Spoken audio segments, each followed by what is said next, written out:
Flog. I'm Felicia Day, and this is my show. The Flog is a collection of things that I want to talk about, things I want to go out and do. Hopefully it amuses you, and if it doesn't, I'm still gonna do it. You're not the boss of me. I mean, you are, kind of. Anyway, the reason I wanted to do a show like this is because I like sharing things. So I'm gonna start out every week by linking things I like, namely 5 of my favorite things. I call it FAVE. Obvious namer is obvious. First up is an iPhone game that I downloaded and I'm totally addicted to. It's called Double, or as I like to say it, Double. The game physics mechanic totally goes with that tone of voice. Double. Basically, it's a standard shooting game, but the balls are made of jelly. So when you shoot the jelly ball at the other balls, it goes blub, blub, blub, blub, blub, blub. I know it's weird what I'm doing, but it's so satisfying when it shimmies. It's blub, blub, blub, double.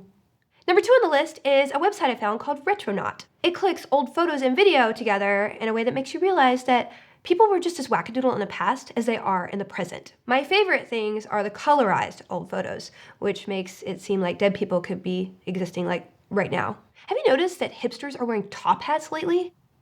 Well, who am I to judge? I have a typewriter. My third favorite thing this week is garden gnomes, namely a murderous garden gnome sculpture by an Etsy user named Chris and Jane's Place. As you can see, there's literally lawn flamingo guts in these zombies' mouths. For some reason, tiny gnome teeth are a little bit creepier than regular sized gnome teeth, right? No? Okay, well, check their page out because they have other creepy sculptures that you can enjoy. Bravo, Chris and Jane's Place, bravo. Number 4 is a music song thing. Now for the record, I am not hip. I like to go to bed early. I don't like loud music. God forbid I go to a club where the band never starts on time and they always play the one song I want to hear last in an encore. I mean, that should be first up. I shouldn't have to beg and wait. I want to go home. I discover most of my music through videos, and this week I really like this song called Fair Warning by Penguin Prison. The video isn't complicated, but I'm a sucker for synth-pop. Anything with a I love erasure. So click, and I hope you like it. Lastly, I've been super busy working on this channel, please subscribe, so I'm just getting around to playing Mass Effect 3. Person who is about to comment about the ending, shut up. Mass Effect 2 is one of my favorite games of all time, so I was super psyched to be able to import my character from 2 into 3. Until the importer did this to my character. I tried to fix it with a customizer, but then I ended up with this. I got halfway through the intro and I had to bail because, oh my god, fugly face. Thank goodness for default FemShep, who has red hair, attractive shag haircut, maybe a little too much eyeshadow, but she saved me from having to play with a default fugly face import, and for that, she is my last favorite for the week. On to the segment. If you've seen my Skyrim video on my personal channel, you know that I love blacksmithing. But do gamers really appreciate what real blacksmiths do? I wanted to find out, so I did. I'm here at Noble Forge, and I'm gonna learn how to do blacksmithing. For realsies, yes! So this is Phil. He's the owner of Noble Forge, and he is a blacksmith. A real-life blacksmith. Yes. Can you flex for me? It's not much to flex, but I will. I play a lot of video games, and in Skyrim, I'm 100 blacksmithing, and I make my own armor and my own weapons, but I don't think I appreciate all the steps in real blacksmithing, so I'm excited for you to show me today. We can show you some steps on how to blacksmith. Have you ever made weapons? No. All right, what are we gonna make today? We are gonna make a fireplace poker. Yes! So that could potentially be a weapon in Left 4 Well, Dead. it could. I didn't want to say it, but you can. So this could be potentially dangerous. Yes, you need to wear your safety gear at all times, kids. Do I look good? You look perfect. I like Phil.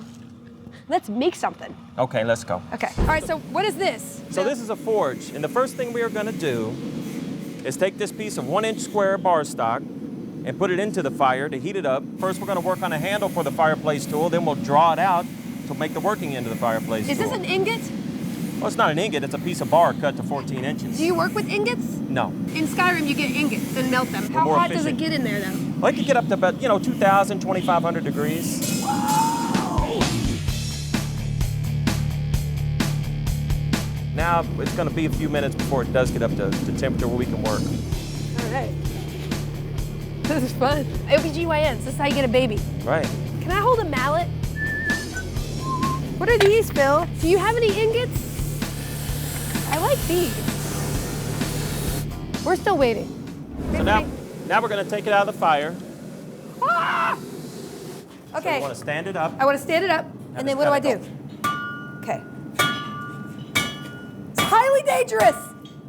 Now, you want to hammer it like this to chamfer the edges. So toward me. Here, let me hold the piece, and you just hammer. Yeah, that's a good idea, Phil. I should not be doing everything like this. Yeah, but you want to put it like a chamfer in it, you know, like. I don't know what a chamfer is, Phil. Oh, an edge. Right. Like I run around the edge. Right. Gotcha. Well, you're not rounding it, you're flattening it. This is much hotter and harder than in the video games. Now we need to taper this down to about 3/4 of an inch. Can I touch that? Well, you can, quick. Okay, that's enough.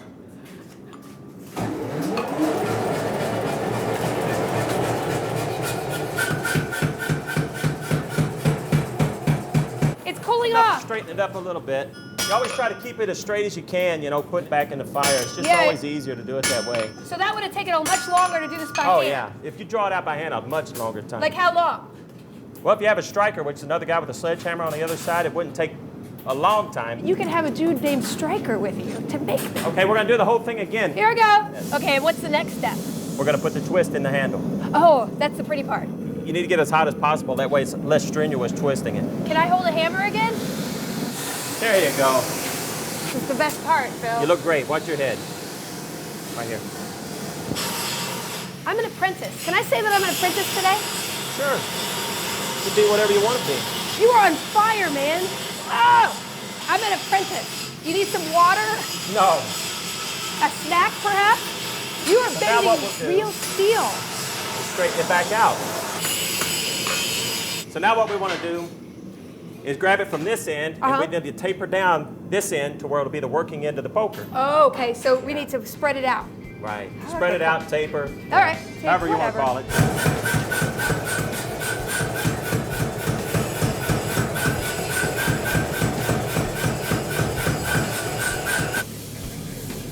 Safety first. Okay. All right. All right, here I go. Now hit down. Whoa, whoa. One more. Okay. Okay. Now start bending it back, this top part.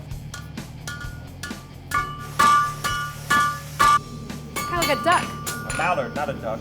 I mean, you're a man of poetry. Wordsmith. Boom. Okay.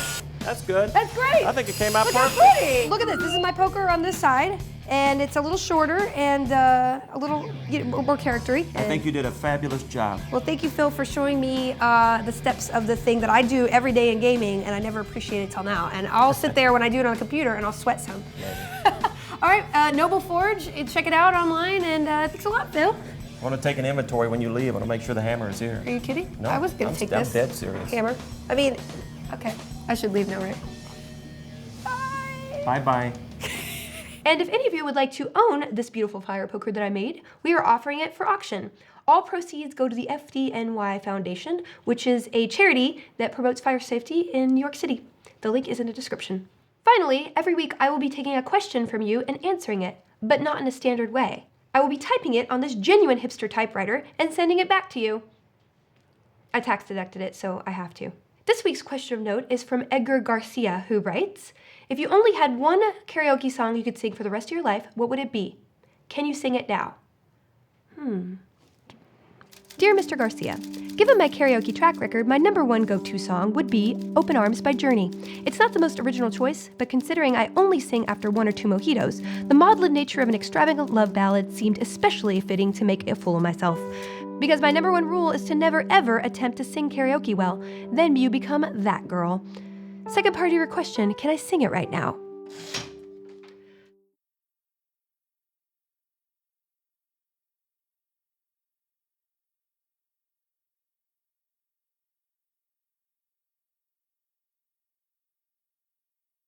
Sincerely, Felicia Day.